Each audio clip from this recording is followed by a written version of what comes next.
Interesting motley crew I've ever had up here on a Sunday afternoon. So I welcome you all. About 20 past 4, the only woman here was Magnolia who's serving the drinks. But Poopin, good to see you. You can come back. So look, my name's Damien. This is where I live, but this is where we put on the occasional Sunday afternoon art salon. So welcome everyone. I know a lot of you here, and one of the good reasons that we do these is that the artists that always exhibit here always have a really good gang of close supporters and friends, and that's one of the big reasons why we do it. So as you know, these only last for two hours, so everyone gets kicked out at 6 o'clock, just remember that. But until then, you're more than welcome. So Jim Andersonn. So Jim Andersonn is here. He will talk for a little bit, but as I was sort of putting this show up, I realised that Jim Andersonn is actually a thief. And you all know that he is a thief. He is a thief that never gets really arrested, but who else would steal a penis and then put it on Jesus Christ?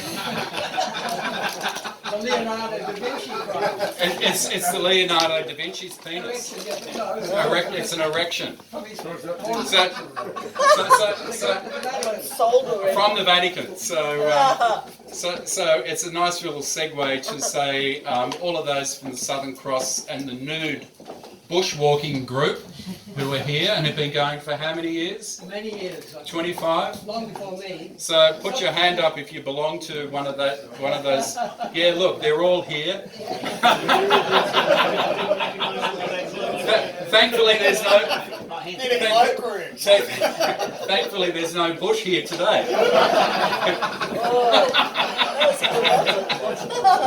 But you never know. You never know what will happen.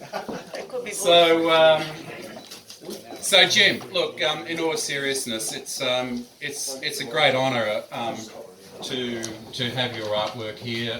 A lot of us know your own history, and I've got to say, if there's anyone who is culturally vital to what's going on still, Jim's well over 80 now, and he's still very active in going and documenting so many different things. But his own art practice, which is just quite extraordinary in that. Two things going on here. He's always been a collage person. He's always been one of those people, thank God for John Hartfield, who got that momentum going from the 20s of collage and montage. And what Jem has now done, and it's only just recent, like I'd like to think when I'm about 75 I'll just give up, but not Jem.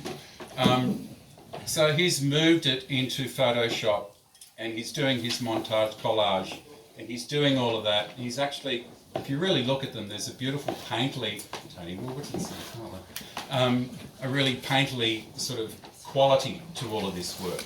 But there's a fundamental underlying thing. So you can see the theme is very much his bushwalks and his love of the Australian bush and his identification for that. And I think all of us here, I'm just looking at everyone's grey hair. When we were brought up as kids, the wilderness was a strange place, That's where Burke and Wills died. And it was something that was very alien. And we've got to thank the First Nation people, the Indigenous people of this country, over that period of time, within our lifetime, have really made a 360 turn in the way that we perceive the Australian landscape. We know that there's stories, we know that there's spirit in there. We don't need to understand it or unlock it, but every time we walk through into the bush now, it's there and it's present. And we really respect that. And I think that's something that Jim is really trying to evoke in these things as well. So Jim, well done. I won't say that much more about them. Only that these things are editions of 5, and it'd be great to see Jim's support, for you to show Jim's support through maybe acquiring one or two of these things. So we've got Jim Andersonn. We'll just say a few things. He was thinking of actually reading out the little dissertation that is on the floor sheet, but Jim, just give us a rave. Jim Andersonn, everyone. take a picture. Yes, typical. All right. Oh, look, these You're in the way of the erection. Leonardo da Vinci erection. Queen Victoria had it destroyed within the Windsor Castle.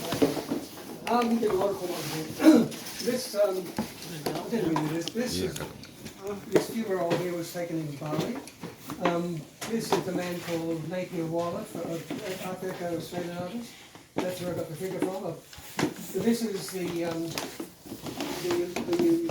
Leonardo da Vinci, which was recently discovered as a genuine Leonardo, and it's in the museum in Dubai or somewhere. But I've cut all the hair, given him a haircut. And there's Raphael, who did a real Ascension there. And so that's where it all comes from. All these are a bit like that. My main influences, they're all done in the last 2 or 3 months. They're all done with influences from the pre-Raphaelites or classical Greece or, well, bushwalking, of course, thanks to all the bushwalkers who've taken me on all these incredible hikes. Oh yes, Bruce Pascoe's book, Dark Emu. So that accounts for some of the Aboriginal sort of imagery. And this one is called The Gift, or Civilization Interrupted. And that's a distorted picture of Captain Phillip, making it all sort of horrible. And this is a very elegant picture of an Aborigine from a man called W.T. Brown, done in 1820. His drawings are Aborigines. They're black and white drawings, but I've coloured them. Were much derided and said they're just caricatures, but they're not. They're really elegant pictures of Aborigines. Anyway, that's enough, I think. But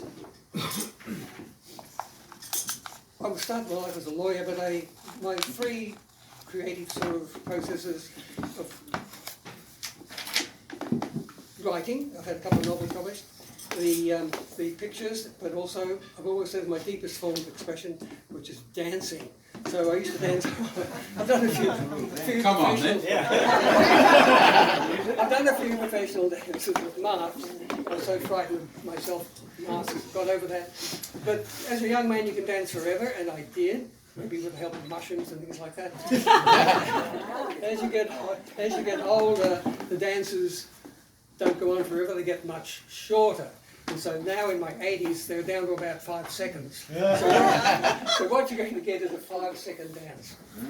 There's no music, so I don't know what's going to happen at all. I'll just start and do something. I don't know. 1, 2, 3. I count 5 seconds. Woo! 5 seconds.